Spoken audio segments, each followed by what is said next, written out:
My name is Eliza Fairchild. I'm 33. 3 months ago, my parents showed me exactly how little the word family meant to them.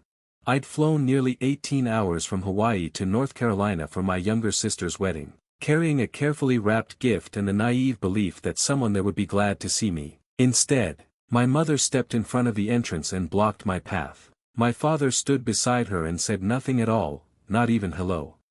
My mother looked me straight in the eye. "Only family is allowed inside," she said. "You weren't invited. Leave before you embarrass your sister." For a second I thought I'd misheard her.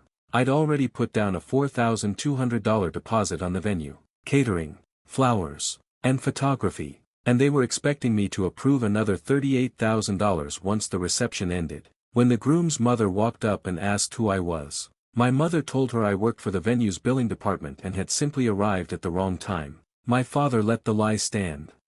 I could have corrected her right there in front of everyone. Instead, I turned around, carried my gift back to the rental car, and drove away as my sister's wedding began without me. 3 days later, my mother finally called. She didn't ask if I'd made it home safely. She didn't apologize. Her first words were, "The bill is $38,000. How are you going to pay it?" I laughed, and I gave her an answer that made her gasp. But to understand why, you have to go back 5 months, to the phone call that started all of it. 5 months earlier, I was in my Honolulu apartment reviewing a hospital compliance report when my sister Phoebe FaceTimed me, holding her left hand so close to the camera the diamond blurred into light. Grant Caton had proposed to her in the Blue Ridge Mountains. I was thrilled for her, genuinely. Phoebe was 25, 7 years younger than me, and she'd been planning this wedding in her head since she was a kid. Grant worked in operations for his family's mountain resort company, and he seemed steady, the kind of guy who'd be good to her. While Phoebe talked dresses and flowers, I noticed our mother, Denise, hovering in the background. The second I mentioned requesting time off to fly out, she leaned into frame. "Don't make plans yet," she said. "It's going to be a small wedding. Flights from Hawaii are expensive." I reminded her Phoebe was my only sister. She smiled tightly and said the guest list wasn't finalized. Phoebe changed the subject to a glass conservatory overlooking Mirror Lake, the venue of her dreams. The call ended, but that exchange stuck with me. My mother hadn't sounded worried about the cost of my ticket. She'd sounded worried I might actually show up.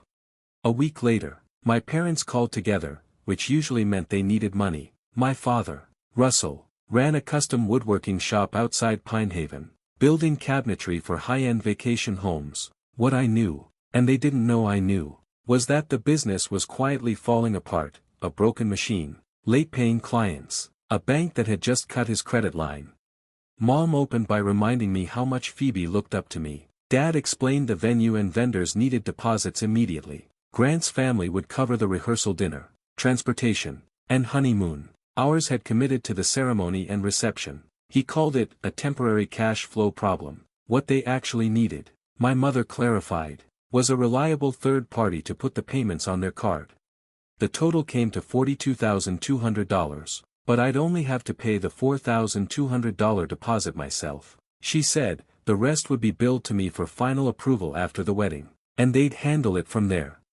I asked why Grant's family couldn't just cover it. My mother got defensive. The Catons were already paying plenty. My father wanted our family to hold up its end. Then he mentioned, almost offhand, that the Caton resorts were planning cabin renovations, and his shop might land the contract.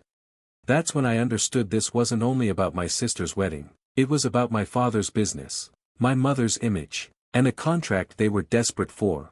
I should have said no. I'd already covered a property tax shortfall, part of Phoebe's tuition, and a replacement machine for the shop, each time thanked profusely until the money cleared, then quietly forgotten. But I didn't want Phoebe to lose her venue just because I was tired of being the family's safety net. Because I work as a senior healthcare compliance auditor, I asked to see the actual paperwork before agreeing to anything. I read every line. The listed event hosts were Russell Fairchild, Denise Fairchild, Phoebe Fairchild, and Grant Caton. My name appeared only on a separate authorization. I'd pay the deposit, and any final balance would require my written approval. If I declined that approval, the listed host stayed on the hook, not me. I flagged that clause and sent it to my parents in writing. My mother waved it off as boilerplate that would never matter. I signed. I paid the deposit. And for about a day, I was everyone's favorite person. Mom called me her lifesaver. Phoebe texted, "Best sister ever," with a string of hearts. 2 days after that, Phoebe started a wedding planning group chat, and forgot to add me to it. I only found out because she accidentally sent me a screenshot from inside it. When I asked, she said the chat was for people nearby and that the time difference made including me inconvenient. A month went by with no invitation. When I asked if Phoebe even had my current address, she laughed and said immediate family didn't need a formal one. Around the same time, my mother asked me not to post anything about the wedding online. Grant's family valued their privacy. Apparently, even as Phoebe kept posting dress fittings, cake tastings, venue walkthroughs, every caption credited my parents as the ones giving her the wedding of her dreams. Neither of them mentioned me once. I told myself it didn't matter. In my job, I never let inconsistencies slide. With my own family, I let everything slide. 2 weeks out, I still had no invitation, no schedule, nothing. Phoebe insisted I was automatically included because I was her sister, told me to wear navy or dark green, and said the ceremony started at 2. When I asked about the rehearsal dinner, she called it a last-minute thing for the wedding party and local family. I let that go too, even though it made no sense for someone flying in from another ocean. I booked 5 days off and a flight routed through Los Angeles and Atlanta into Asheville, 18 hours door to door with the layovers. I reserved a car and a hotel, bought Phoebe and Grant a set of leather luggage for the honeymoon, and packed a toast I'd written about the weddings Phoebe used to stage in our backyard when she was 8 years old. 3 days before I flew out, Phoebe posted photos from the rehearsal dinner, a dinner I hadn't been told about. She stood between my mother and Grant's mother, Lorraine, under a banner reading "Two families becoming one." The caption thanked everyone who had carried us to this moment. I'd paid the deposit that made the wedding possible, and I wasn't part of the family she was thanking. I texted her about it. 4 hours later she claimed the dinner had come together last minute and there hadn't been time to loop me in, an excuse that didn't hold up, since I was still in Hawaii and perfectly reachable the whole time. The night before my flight, my mother told me not to come to the house after landing. Everyone would be tired. The place would be full of decorations. Better to just meet at the venue closer to ceremony time. When I asked if Phoebe needed help getting ready that morning, she said, a little too fast, that the bridal suite would be crowded. I told myself it was wedding stress. Families get disorganized. Brides get distracted. I read my toast to myself somewhere over the Pacific and smiled, still certain I'd get to deliver it. After landing, I texted all 3 of them. My father didn't respond. Phoebe sent a thumbs up. My mother replied almost an hour later with exactly 3 words, *ceremony at 2. No one asked about my flight. No one invited me to dinner that night. I called Phoebe from the hotel. It went to voicemail. I left a warm message telling her I loved her. She never called back. The wedding. I arrived at Mirror Lake Conservatory 20 minutes before the ceremony. At check-in, the attendant scrolled the guest list twice, then the tablet, then asked if I might be listed under a different name. I told her I was the bride's sister. Her expression changed, and she went to get someone. My parents appeared less than 2 minutes later, my mother in silver blue, my father in a dark suit, neither of them smiling. My mother asked what I was doing there. I almost laughed at the question. I'm here for Phoebe's wedding, I said. She glanced past me at the guests arriving behind me and lowered her voice. Only family is allowed inside. You are not invited. Leave. I looked at my father, waiting for him to say something, anything. Instead he told me I should have understood the situation and not embarrassed Phoebe. I asked what situation. Exactly. My mother said this wasn't the moment to air family problems. Was I family? I asked her. When you needed my card? That's when Lorraine Caton walked up in a cream dress, asking if everything was okay. I actually thought, for 1 second, that my mother would introduce me. Instead she told Lorraine I was with the venue's billing department and had shown up at the wrong time to discuss an invoice. Lorraine looked puzzled. She'd thought the finances were settled. My mother laughed it off as an administrative hiccup. My father didn't correct a word of it.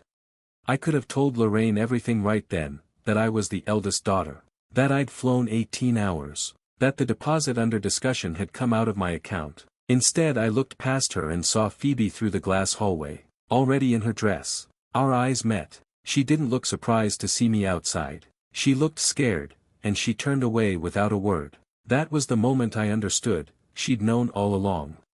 I told my parents I'd heard them clearly and walked back to the car with my gift still in my hands. My mother called after me not to be dramatic. I sat in the driver's seat for a long time before I could make myself start the engine. I'd spent my whole life believing that if I kept showing up, kept fixing things, they'd eventually let me belong. Instead they'd taken my money and written me out. I deleted the toast from my phone. Then something colder and more useful took over, the instincts from my day job. I wrote down the time, the location, the exact words used, and the names of witnesses, and emailed the notes to myself for a timestamp.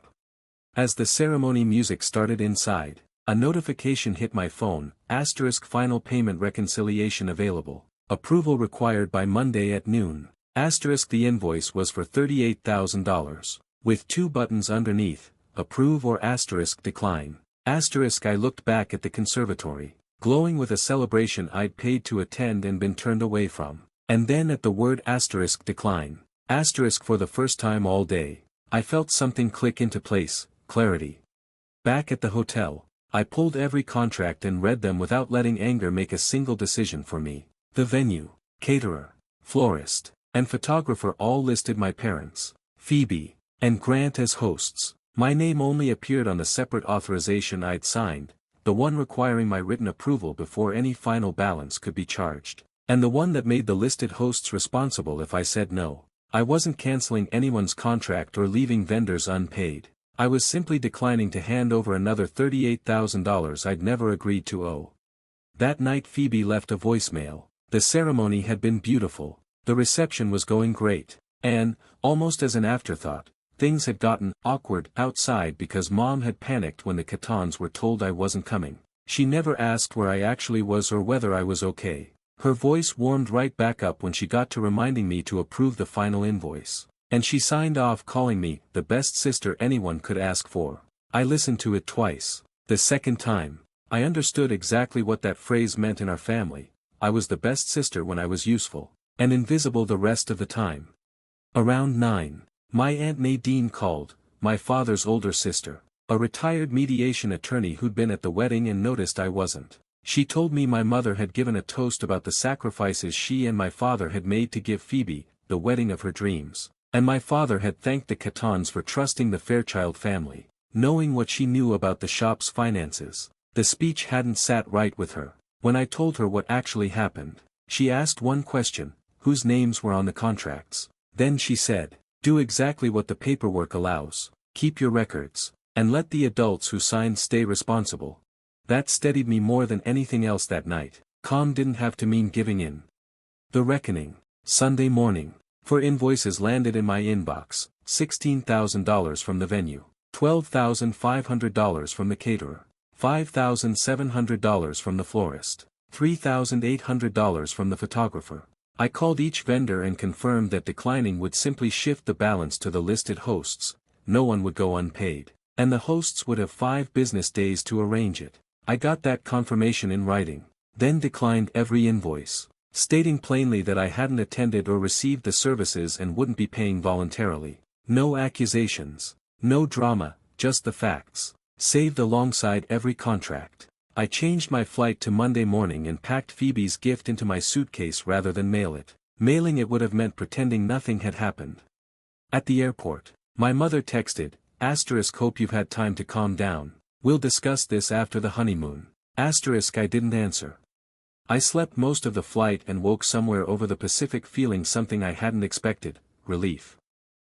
My mother called at 9:14 Tuesday morning, 3 days after the wedding, sounding soft and almost cheerful, asking if I'd landed safely and gotten some rest, the first time anyone in my family had asked about my trip at all. Then she called what happened at the entrance an unfortunate misunderstanding. I asked which part exactly she'd misunderstood, that I was her daughter, or that I'd flown across the country to be there. Her tone snapped shut. This wasn't the time to reopen it, she said. And then, the actual reason for the call: the vendors had reached out. My authorization had been declined, and $38,000 now sat with the event hosts. How was I planning to pay it? I laughed, genuinely. because the question was absurd. My money still belonged to her. Apparently, even after she told me I didn't belong to the family. You said only family was allowed inside. Mom, I told her, so the family inside can pay for it. Silence. Then fury. I was being childish. Manufacturing a financial crisis out of one uncomfortable conversation. I reminded her she hadn't called me her daughter once in front of Lorraine. She said she'd been protecting the Catons' simplified understanding of our family. I asked what that meant, and she admitted it. She'd told them I'd been estranged for years and had refused to be part of the wedding. I asked why she'd lie like that. Because the Catons valued close families, she said. Because my father needed that contract. Because she didn't want any complications touching Phoebe's future. I told her what was actually true. She wanted my money, not my presence. Because my presence didn't fit the story she was selling. She reminded me she'd raised me, paid for my education. Then she pivoted to my father's shop possibly failing. I told her that wasn't my responsibility. She said Phoebe and Grant couldn't start a marriage $38,000 in debt. I reminded her 4 adults had signed those contracts. Not me. She warned the vendors might damage my father's reputation. I told her his reputation wasn't mine to buy back. She tried. You're the older sister. Be mature. I told her maturity didn't mean paying to be disrespected. She threatened to tell the whole family I'd abandoned them over money. I told her to be sure to mention the part where she took my deposit and then had me thrown out of the venue. She said I was destroying the family. I said I'd only stopped financing the version of it that didn't include me. She hung up. Phoebe called 20 minutes later, already in tears. Grant had seen the invoices and wanted to know why my payment had been pulled. He hadn't known I was the one covering any of it, let alone the balance. She begged me to approve the payment before his parents found out more. I asked if she'd known our mother planned to keep me out. She admitted our mother had told her it would be easier that way, and that she hadn't known our father would speak to me the way he did. I reminded her I'd seen her through that glass wall and watched her turn away. She said she'd been minutes from walking down the aisle and hadn't known what else to do. You made a choice, I told her. You chose the ceremony, the image, and the money over acknowledging me. Then, even mid-apology, she asked if I could at least cover half. She was still doing math. I told her we could talk about our relationship once she was ready to have a conversation that didn't involve an invoice. My father called that afternoon, saying the vendor situation was affecting his health. I asked why he'd signed contracts he couldn't afford. He said he'd trusted me to understand family responsibility. I asked if that included standing there silently while my mother told a stranger I worked in billing. Then it came out, the Caton Resort contract could have been worth several $100,000. My mother had been terrified that any visible family conflict would make the Fairchilds look unreliable to people who mattered. I told him hiding his own daughter and lying about who paid for the wedding was what actually made him unreliable. He accused me of letting his business fail just to prove a point. I asked if he'd ever intended to pay back the $38,000 himself. He said the resort contract would have covered it eventually, meaning the plan, all along, had been for me to quietly carry that debt until it paid off for him. That night I emailed all 4 of them, my parents, Phoebe, Grant, with the contracts and confirmations attached, showing plainly who was responsible for what. I said I wouldn't be authorizing any payment, that all further financial discussion needed to happen in writing, and that any future relationship with me would require an honest accounting of what had happened, with no excuses, no guilt, and no more requests for money.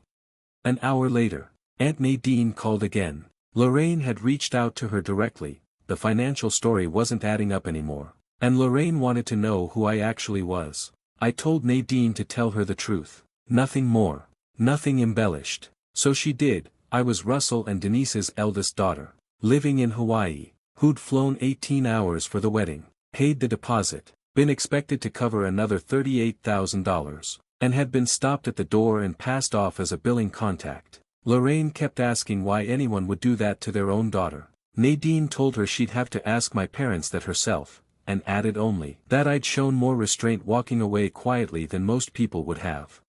That afternoon, Lorraine called a meeting with my parents, Phoebe, Grant, and her husband. Grant filled me in later. Lorraine laid the contracts and invoices on the table and asked my mother, point blank, who had paid the deposit. My mother tried, the family, collectively. Grant corrected her, the receipt had my card on it. Lorraine turned to my father and asked how he'd planned to cover the reception with savings he didn't have. He admitted he'd been counting on reimbursing me once the resort contract came through. Lorraine asked if he meant her family's contract. He said yes.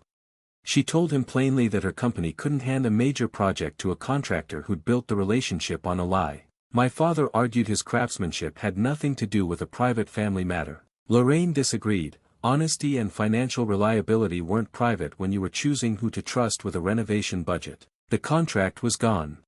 My mother tried to pin it on me for not cooperating. Lorraine asked how I was supposed to cooperate with a wedding I'd been physically barred from. My mother repeated the estrangement story. That's when Phoebe finally told the truth, that I'd kept helping the family, kept supporting her, right up until the wedding. Grant asked her why she'd never once mentioned any of it. She said she was ashamed of how dependent they'd all become on me. He asked why the answer to that shame was apparently more money and more silence. She didn't have an answer for that either. Lorraine made it clear the Catons wouldn't be covering any part of the $38,000, they'd already paid what they'd agreed to, and paying my family's share on top of that would only reward the deception. Grant backed her completely. He and Phoebe canceled their honeymoon, put the refund and most of their wedding gift money toward the vendors, and took out a personal loan for what was left, in both their names. Grant insisted. Since both had signed the contracts, Phoebe picked up more hours at the design studio and eventually went full-time. Grant asked her to go to financial counseling with him, because he no longer fully trusted what she chose to tell him. They stayed married, but nothing about how they started looked like the wedding she dreamed of. My father had his own reckoning. Without the resort contract, there was no longer a fantasy fix waiting in the wings. He sold an old fishing boat to make the first vendor payment, delayed buying new equipment, worked out a payment plan, and had to tell his own employees the business had overextended itself. My mother's fallout was quieter but still real, years of cultivated image, charity boards, and devoted mother status started to crack. Lorraine, who sat with her on a hospital gala committee, stepped down from their shared role, saying she couldn't manage donations alongside someone whose financial honesty she no longer trusted. Pinehaven is a small town. Word travels. My mother called it all a misunderstanding involving an estranged daughter. Relatives who knew better didn't back her up. Within a month, she'd resigned from the committee. Nobody ran her out of town, but people stopped taking her version of events at face value, and that mattered to her more than almost anything. Afterward, 2 weeks post-wedding, Phoebe sent a long message apologizing for the cancelled honeymoon, for Grant's anger, for the loan, for the consequences, not for what she'd actually done to me. She also asked, in the same message, whether I could cover one loan payment until her salary went up. I told her I'd listen when she was ready to talk about her choice at that venue instead of what it had cost her since. A month after that, my father emailed me with the subject line, "No excuse." He admitted he'd known my mother planned to shut me out and had gone along with it out of fear for the contract. He wrote that he'd chosen a business opportunity over his own daughter, plainly, with no attempt to soften it. He said he'd repay the $4,200 deposit in 12 monthly installments. He didn't ask to be forgiven. The next morning, $350 landed in my account with the note, payment 1 of 12. It didn't fix anything, but it was the first apology in this whole saga that came with actual accountability attached, instead of a follow-up request. My mother also reached out, sorry, everything had been misunderstood. And could I please tell Lorraine the wedding dispute had nothing to do with my father's business. She wanted my forgiveness only to repair what she'd lost socially. I didn't respond. Silence stopped being something they used against me and became something I used to protect myself. 6 months out, my life in Honolulu looked ordinary from the outside, same healthcare system, same policy reviews, same reports on risks other people overlooked. But underneath, I'd changed how I lived. I started therapy. My therapist had a name for the pattern I'd spent years inside, functional over-responsibility, measuring my worth by how useful I could be, believing love meant fixing things, treating my savings like a shared family resource I didn't get a say over. Therapy didn't teach me to resent my family, it taught me to separate caring about them from being obligated to fund them. I could love my father without bankrolling his shop. I could love Phoebe without shielding her from what her choices cost. I could understand my mother's fear of judgment without letting it decide my place in the family. I built 4 rules for myself: never co-sign a family loan, Every dollar I give is either clearly a gift or a documented loan.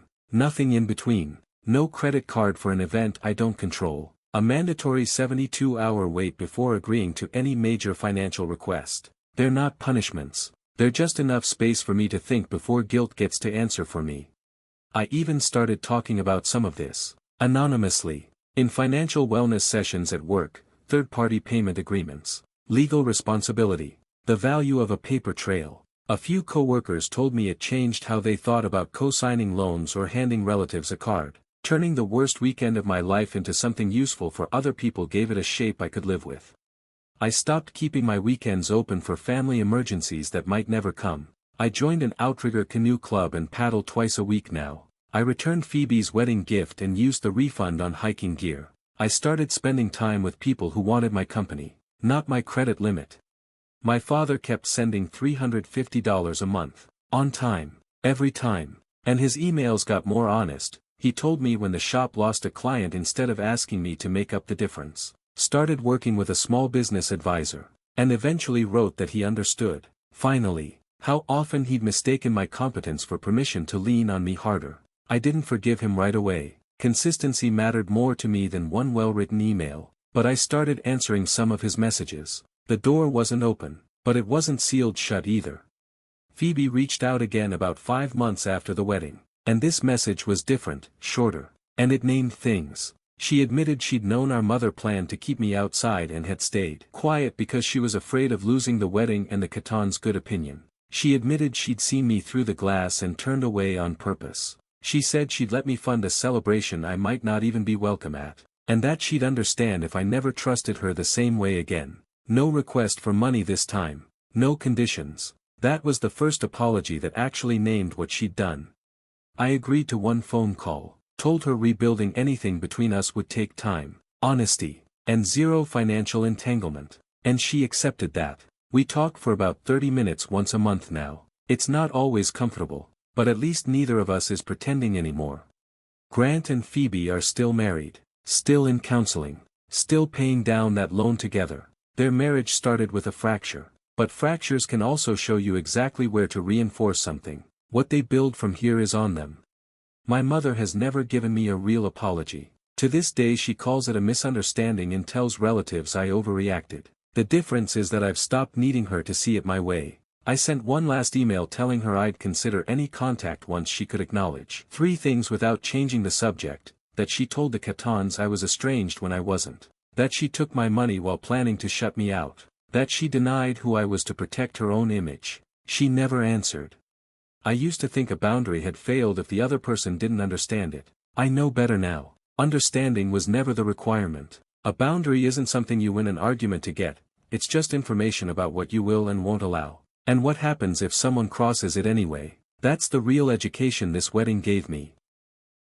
Love shouldn't require one person to be the family's permanent provider, rescuer, and silent witness all at once. Helping people can be generous, but constantly shielding them from consequences can also be the thing that keeps them from ever growing up. A real apology names what happened, owns the harm, and tries to repair it. My father's payments didn't undo anything, but they proved he meant it. Phoebe's second apology didn't restore my trust in her, but it left room for trust to grow back eventually. My mother's refusal to do either taught me that reconciliation isn't something one person can build alone. I didn't win because my parents ended up owing $38,000, or because my father lost a contract. Those were just the natural results of choices they made. What I actually won was simpler. I stopped paying for a seat at a table that wanted my money but not me. I never disrupted the ceremony, never spread a single rumor, never touched a contract that wasn't mine to touch. I just followed what I'd legally agreed to, told the truth when asked, and let the 4 adults who'd signed those contracts be the ones responsible for paying them. For most of my life, I thought being a good daughter meant absorbing every cost without complaint. I know now that self-respect isn't cruelty, and saying no isn't the same as walking away from your family. Sometimes the kindest thing you can do for people is stop rescuing them from what their own choices set in motion. Real family was never about a shared last name or who calls when there's a bill due. It's about honesty, respect, accountability, and whether someone still makes room for you when you have nothing left to offer but yourself.